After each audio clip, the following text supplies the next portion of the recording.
আমার এই কাস্টমারটা খুবই কনফিউজ ছিল যে কোন ফ্লেভারের কেক সে অর্ডার করবে। কারণ এর আগে আমাদের চকলেট ফ্লেভারের কেক অনেকবার তার ট্রাই করা হয়েছে। এবার তার নতুন একটা ফ্লেভার ট্রাই করার ইচ্ছা আছে। তো আমি কয়েকটা ফ্লেভার সাজেস্ট করার পর আপু হচ্ছে লাস্টে দিয়ে এই ফ্লেভারটা চুজ করে। আপনারা ভিডিওটা দেখে আমাকে জানাবেন যে এখানের মধ্যে কোন ফ্লেভারের কেক বানানো হচ্ছে। আর আমি এখানের মধ্যে 2 পাউন্ডের একটা কেক নিয়ে নিলাম। কেকের বেসটা যখন হাইট হয়ে থাকে তখন আমি এটাকে হচ্ছে ৪ ভাগে ভাগ করে ফেলি, মানে ৪টা লেয়ার করে ফেলি। আর যদি কেকের বেসটা কম হাইটের হয়ে থাকে তখন আমি সেটা ৩টা লেয়ার করে থাকি। যেহেতু এটা একটু হাইটের মধ্যে ছিল তার কারণে আমি এটাকে ৪টা লেয়ার করে নিয়েছিলাম। আর প্রত্যেকটা লেয়ারের মধ্যেই হচ্ছে আমি সিরাপ ইউজ করেছি আর হচ্ছে ক্রিমটা ইউজ করে দিচ্ছিলাম। ক্রিমের মধ্যেও কিন্তু অবশ্যই ফ্লেভারটা এড করা আছে। আর এই কেকটার মধ্যে হচ্ছে ফিনিশিং এর পাশাপাশি আরো অনেক ধরনের ফন্ডেন্টের কাজ ছিল। ফন্ডেন্টের কাজগুলো সেজন্য আমার একদিন আগে করতে হয়েছে। কারণ এখন যেহেতু ওয়েদারটা খুবই খারাপ, তাই ফন্ডেন্টের কাজগুলো করে হচ্ছে ভালোমতো সেট করে নিতে হয়। যাতে করে হচ্ছে কেকের উপর বসানোর পর নষ্ট না হয়ে যায় বা ফন্ডেন্ট গুলো গলে না যায়। সেজন্যই আমি ফন্ডেন্টের কাজগুলোই হচ্ছে আগে থেকে করে রেখেছিলাম। দেন হচ্ছে কেকের কাজটা স্টার্ট করেছিলাম। আর এরই মাঝে বলে ফেলি, আমরা হচ্ছে জুলাই ১৫ তারিখ থেকে আমাদের অফলাইন এবং অনলাইন প্রফেশনাল কেক ক্লাস নিচ্ছি। যারা চট্টগ্রামের মধ্যে আছেন তারা আমাদের অফলাইন ক্লাসটা করতে পারেন। যারা চট্টগ্রামের বাইরে আছেন তারা আমাদের অনলাইন ক্লাসটাতে জয়েন হয়ে যেতে পারেন।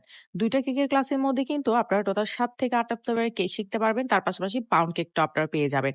এর পাশাপাশি কিভাবে কেকের বিজনেস স্টার্ট করতে হবে, কিভাবে কেকের প্রাইসিং গুলো নির্ধারণ করবেন, কোথায় পাইকারি প্রোডাক্ট গুলো পাওয়া যায়, সেফলি কিভাবে ডেলিভার করবেন, সবকিছু নিয়ে কিন্তু আলোচনা করা হয়ে থাকে। সো মেইনলি যারা কেকের বিজনেস স্টার্ট করতে চাচ্ছেন আমি বলবো তাদের জন্য আমাদের এই কেকের ক্লাসটা একদম বেস্ট। আপনারা যদি কেকের ক্লাসটা একবার করেন তাহলে বুঝতে পারবেন একটা কেকের ক্লাসের মধ্যে কত কিছু শেখানো হয়।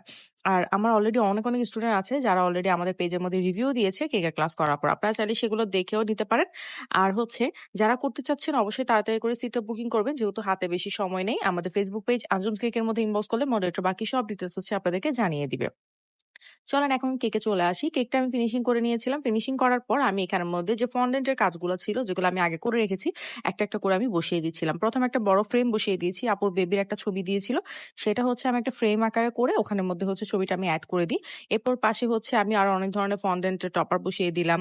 আর উপরে হচ্ছে কিছু আমি বলও বসিয়ে দিলাম, যেগুলো হচ্ছে খাওয়া যাবে না। এগুলো আর্টিফিশিয়াল বল। এগুলো হচ্ছে আসলে খাওয়া যাবে না। বাট ফন্ডেন্ট এর যে টপার গুলো আমি বানিয়েছি বা বসাচ্ছি সবকিছুই কিন্তু খাওয়া যাবে। এখানে ছোট্ট কিউট একটা আমি টেডি বিয়ারও বসিয়ে দিলাম। কেকটা কিন্তু লাস্টে দেখতে অনেক বেশি কিউট লাগছিল।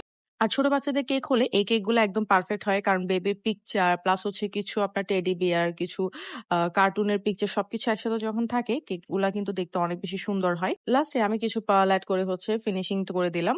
পার্লটা অবশ্যই কিন্তু খাওয়া যাবে কারণ এটা সুগার বল দিয়ে রেডি করা হয়ে থাকে।